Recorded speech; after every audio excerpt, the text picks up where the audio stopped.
Bonjour, j'ai choisi de signer le texte alternatif pour un manifeste du XXIe siècle et j'espère que ce deviendra rapidement le texte de la base commune de notre congrès. Pourquoi? Parce qu'il m'apparaît qu'aujourd'hui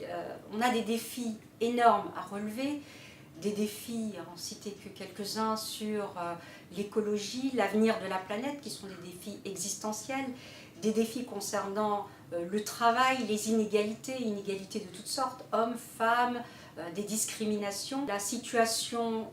politique dans laquelle on se trouve avec les politiques de Macron et ses attaques contre les services publics et les acquis sociaux. Et dans ce contexte particulier, et compte tenu des défis auxquels on a à faire face, il est indispensable d'avoir un parti politique qui soit très clairement réorienté et qui sache exactement où il va.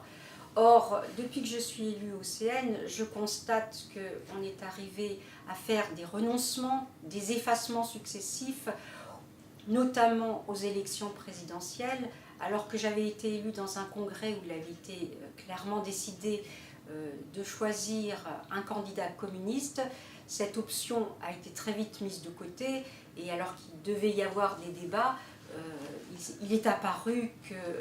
l'option de suivre la candidature de Mélenchon a été retenue. Cette option était contraire à la visibilité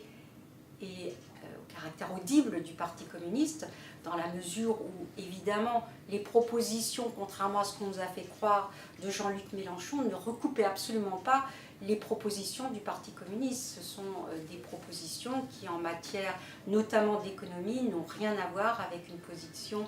anticapitaliste beaucoup plus ferme du Parti communiste. Donc si je crois qu'il faut un Parti communiste, il faut un Parti communiste fort, qui soit à l'avant-garde révolutionnaire de nos engagements et qui mette en place une organisation contre les défis auxquels on a à faire face. Ce texte permet un large rassemblement, ce texte permet d'autres propositions auxquelles je crois et qui ne sombrent pas dans le défaitisme et dans le renoncement.